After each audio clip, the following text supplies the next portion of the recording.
Aryna Sabalenka was spotted hard at work on the practice courts of the ultra-luxe Atlantis, the Royal, in Dubai. But mere days later, she pulled the plug on both the Doha and Dubai WTA 1000 events, claiming a dodgy right hip. That decision didn't just ruffle feathers, it lit a powder keg.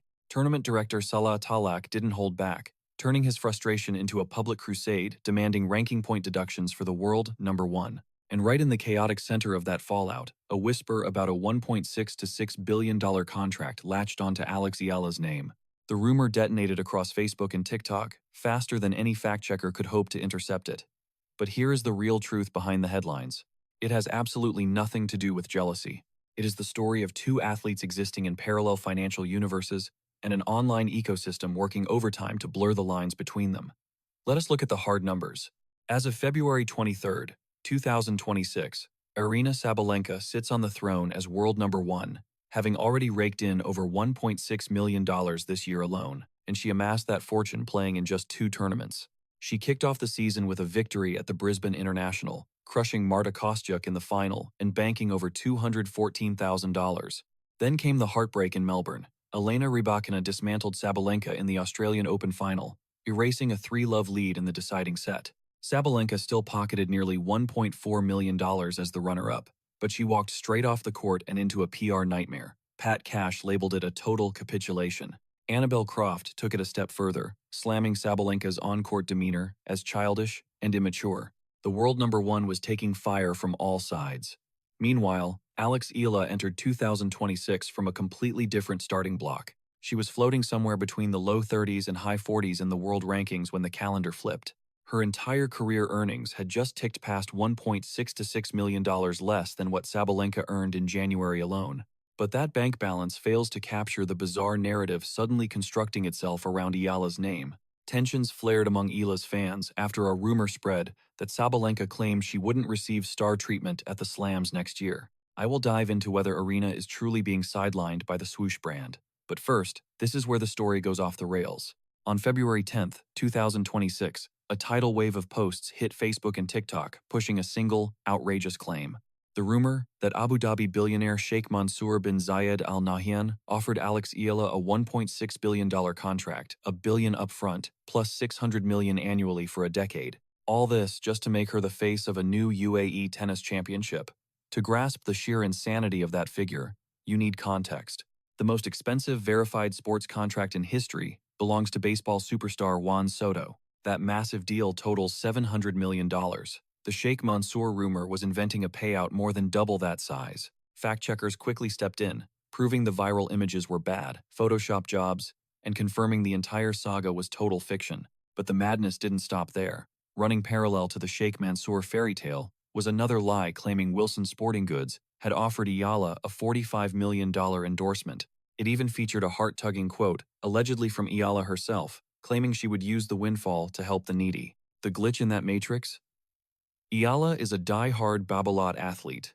She has swung the Pure Arrow 2023 for years and has absolutely zero ties to Wilson. And that heartwarming quote? It was stolen verbatim from an article about a professional golfer and pasted into the Eala story for dramatic effect.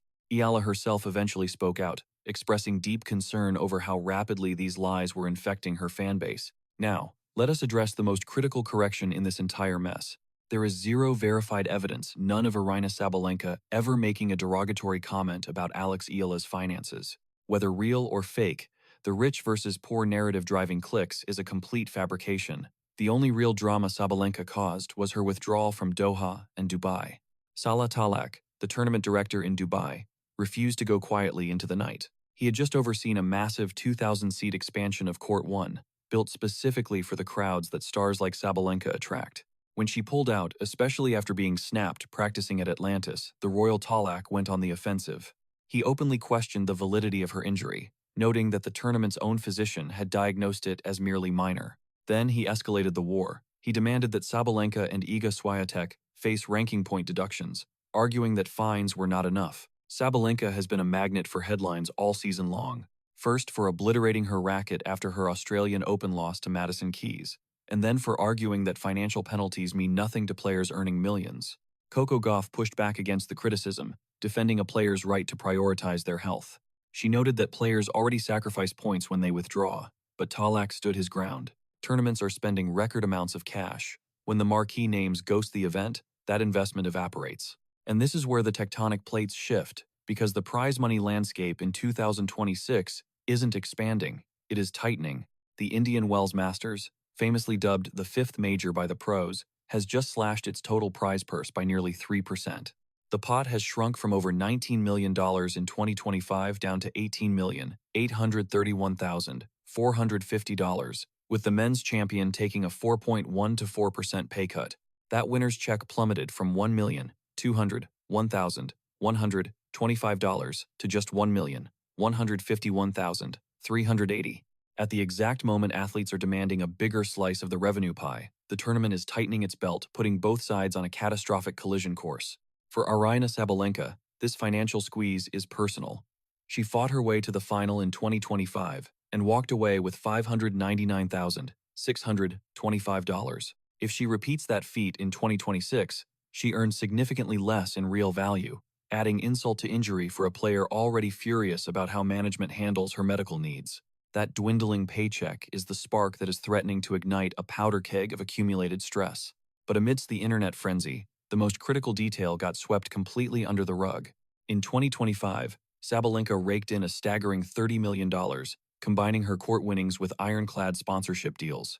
That payday crowned her the second wealthiest woman in sports. Trailing only Coco Gauff let the weight of that fortune sink in for a moment. The internet tried to paint a $30 million a year titan as envious of a teenager's fictional billions, ignoring that Sabalenka has already smashed every financial ceiling the rumors invented. Calling it jealousy isn't just a misleading narrative, it is mathematically absurd. Sabalenka's actual rage was locked onto the director's public jabs and the WTA's utter failure to shield its stars from tournament bosses who weaponize the media against them. Peel back the gossip and the manufactured drama, and you find a cold, hard labor war disguised as a personal catfight. Now, none of this diminishes the empire Eala is constructing, because her foundation is solid concrete, not internet fantasy. On February 23rd, Eala clawed her way to a career-best ranking of world number 31, fueled by a spectacular campaign in Dubai that marked a defining moment in her young career. On the 17th of February, she stunned world number 8, Jasmine Paolini, becoming the youngest Asian contender in history to claim multiple top 10 scalps on the tour. But when she faced Coco Gauff in the quarterfinals, reality hit hard with a 0-6, 2-6 beatdown, a defeat she refused to sugarcoat.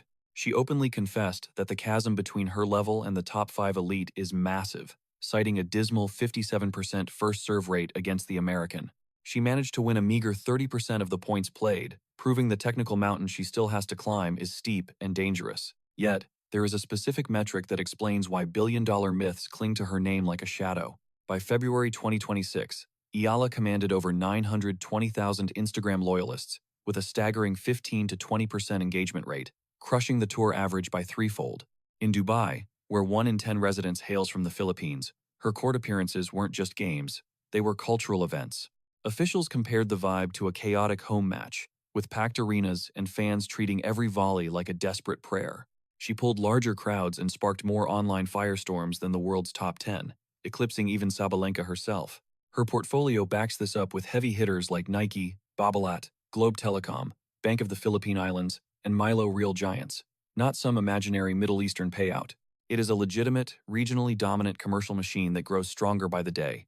Now, the circus moves to the North American hardcourts for the grueling Sunshine Double in Indian Wells and Miami. Sabalenka arrives with her Miami crown on the line, fighting for a paycheck exceeding $1,100,000 in a season of shrinking rewards. A stumble in March could cost her the world number 1 spot to Elena Rybakina or Iga Swiatek, striking a direct blow to her future sponsorship valuations heading into 2027.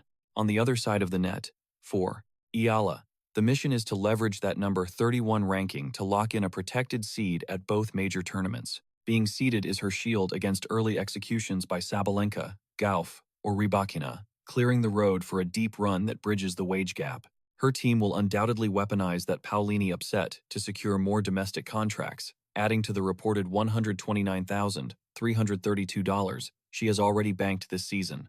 So, the burning question that remains unsolved by viral lies or boardroom battles is simply this: can Eala transmute 920,000 screaming fans and triple-digit engagement stats into Grand Slam semifinal victories? Or will the massive commercial icon she has created permanently outpace her ability to survive on the court against the lethal quartet of Sabalenka, Gauff, Rybakina, and Swiatek?